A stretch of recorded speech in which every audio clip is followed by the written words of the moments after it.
So today I'm going to talk to you guys about layering because a lot of you guys send me tracks and private messages on Facebook and on Twitter and sometimes YouTube, and you guys kind of always ask me similar questions. So that question would be, how do I get my track to sound bigger, or how do I get sounds to sound cooler and more unique, and blah blah blah. And there's a lot of answers to that, but probably the easiest and most common way that most producers do that is layering. Layering is just pretty much the idea of you start off with one sound, you make it sound nice and cool, you figure out the range that's in, and then you try to provide harmonic layers to that. So pretty much a lower layer and a higher layer that all fit together harmonically, and those layers kind of work with each other. And there's a whole bunch of mindsets for layering. Sometimes you want to have a room like a pluck that sounds really dry, and then have like a pluck that's really like 100% in reverb, and it's just like the reverb sound of it. And then you might want to have like a sub pluck, so like all of those together will sound like one big pluck. And that's just like an example of one of the ways you could use layering. And layering is just it just has to kind of all work together. And so I'm going to talk a little bit. I'm going to show you guys two examples of layering in this video, and I'm going to show you kind of what you can do to gel those layers together, because you also want to have these layers put together in a group and then compressed so that they gel together. And sometimes you want to have a send or an auxiliary to have a little reverb for the overall thing to match, to glue together. So I'm going to show you guys the first example here. And let's see, this is it right here.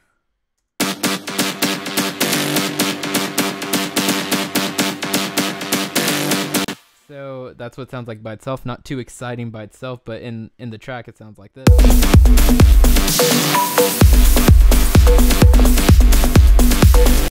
So this is just two layers here. So this is like a quick little example, and I'll show you guys what I did on the group first. So on the group, like always, if you guys watch my videos, you know that I high pass everything for the most part that isn't a kick or a bass, and sometimes I even do it on bass sounds. But I'll obviously high pass from a much lower frequency, maybe like 100. But for most things like synths and stuff, I'll high pass it from anywhere from 240 to 500 hertz, depending on how much I can cut. I always try to cut as much of the low end sound that isn't crucial to that group or track or whatever, by as much as I can that won't affect the sound. So that's kind of what I do with that. Then I have a little bit EQ, kind of cutting out low frequencies again, taking out a little bit of 1K range, because 1K range is kind of like a treble frequency a bit, builds up a lot, because 1K, just like low frequencies, 1K isn't every sound. Every low end sound you hear, every high end sound, every mid end sound you hear, it's all got 1K, so it builds up as well. So I cut that out a little bit here, and you can also do that with 3.5K, which is like this digital sound as well. I didn't do it here. I guess it didn't bother me here.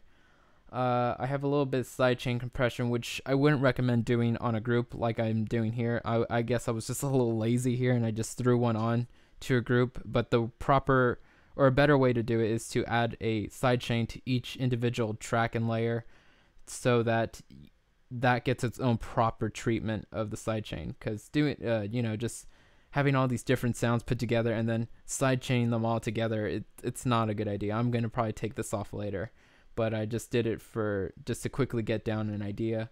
And then I have a generic compressor, and this is actually the setting generic compressor inside of Ableton under the compressor settings. And I like this for compressing layers together, because it doesn't overdo it, and it doesn't overdo compression, and it just gels it together, and that's what you want.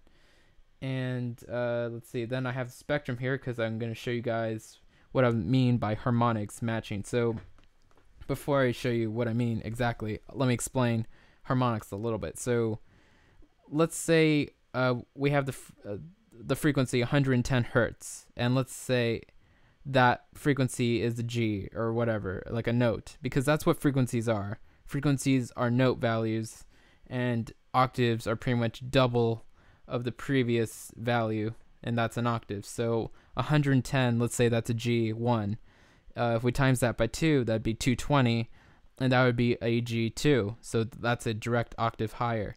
And that those two harmonics together are, those two frequencies together are harmonic because they're direct octaves higher. So that is something that I keep in mind when I layer, because sometimes people layer things because they got like a really cool bass sound, and then they have another cool bass sound. They try to get those two sound together good, and sometimes those frequencies are going to clash because they're not far enough away from each other in the frequency spectrum, or they're not harmonic and they're going to clash. So a way you can do that to avoid that, if you have that problem, you can EQ some frequencies out of another to leave room for the other layers frequencies to fit there. So you can cut out like -6 dB of like 300 hertz in one, and then leave that unaffected in the other layer. So that's kind of a way to do that. But for the most part, I try to avoid that from the beginning when I layer. So if we look at this first layer and we listen to it,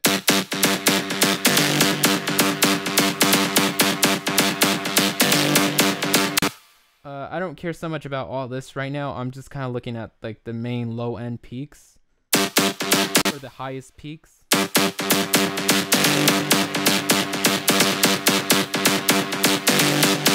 So we can see that we have a little bit of 300 peaks, and we have a bit of 150 hertz peaks. So I'm guessing that this is a direct octave higher from one another, because 150 times 2 is 300, so that's a direct octave higher. So this by itself is already working in harmonic ways of having the other frequencies at peak be harmonic with the lower frequencies. So let's listen to the other layer now. So this is the other layer, and we can see that we have a bit more of 300, and we have pretty much almost all the same.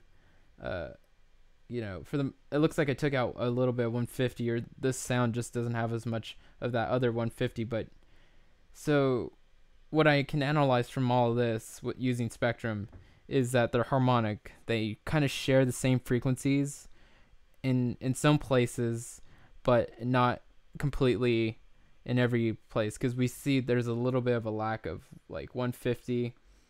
So if we go to 150, that's negative 63 hertz, or dB, sorry about that.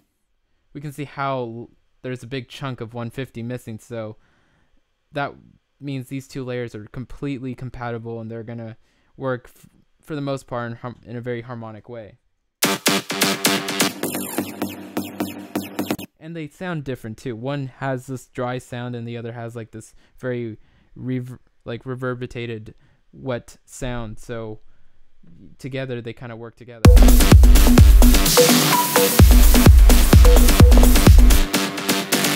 And that's like a first example of layering for like sounds that are a little bit more complex.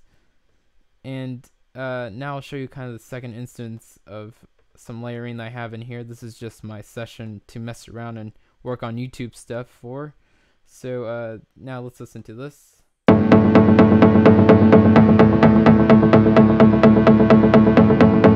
So it's just like a kind of like a chord progression sort of thing, kind of plucky. And we can see on the group that I have a generic compressor to kind of gel it all together. And if I turn it off, actually, let me take off the makeup real quick.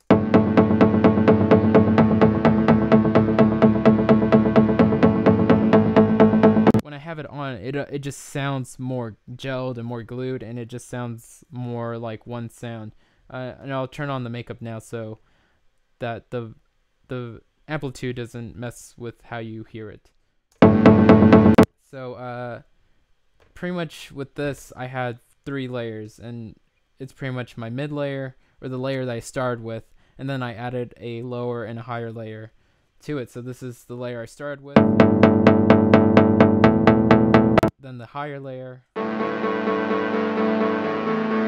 which I personally like to have my highest layer be the one that's furthest in the stereo field in terms of wideness, and the one that I'm going to have the most amount of reverb on, because I want to have the high frequencies sound very airy and reverberated, or reverbed, I guess. I don't know how to say reverb in a past tense or whatever. So, and then I have the low layer. So, mid layer, high layer, low layer. And that applies, layering like this applies for everything. You could do this with kicks, you can do this with snares. I mean, layering can be done to everything, and it just makes things sound bigger. And let's see what else I did. So I did the typical things. Like I said, I didn't sidechain on the group here. This is the proper way to do it, to have individual sidechain on each of these, and then, you know, a little bit of filtering on each of these so I can cut out from different points, and then utility to add wideness and such to them. And let's see, I think all these presets I've shown you in the video were all from my bank. So if you were curious to where to which sounds these are all from my Silent bank. If you have my Dropbox, you have the most current version of that. And that's pretty much it about layering. So you just want to make sure that it's harmonic. So use that spectrum to analyze those frequencies and make sure that they're harmonic. I'm sorry, I'm choking up on water. So hopefully this helps you guys see that layering is simple, but you got to do it the right way and make sure everything's harmonic. And that's one of the things I notice in people's tracks that lack that big feeling. They're not layering things, and for the most part the kick is kind of weak too. You got to get that kick to sound really strong. If you get the kick to sound strong from the beginning of a track, then everything else is going to have to match it in that big sound, and it'll just be easier to get a big sounding track with a big kick and tons of layers. And don't overdo layers either, because then you try to always keep your layers underneath 2 or 3. If you start to have 4 or 5, that's because you have a really complex sound that sounds good, but you shouldn't have 4 and 5 layers for everything, because that's too many harmonics, and there's going to be frequency clashes, so whatever. So I probably talked too much at this point, and thank you guys for watching.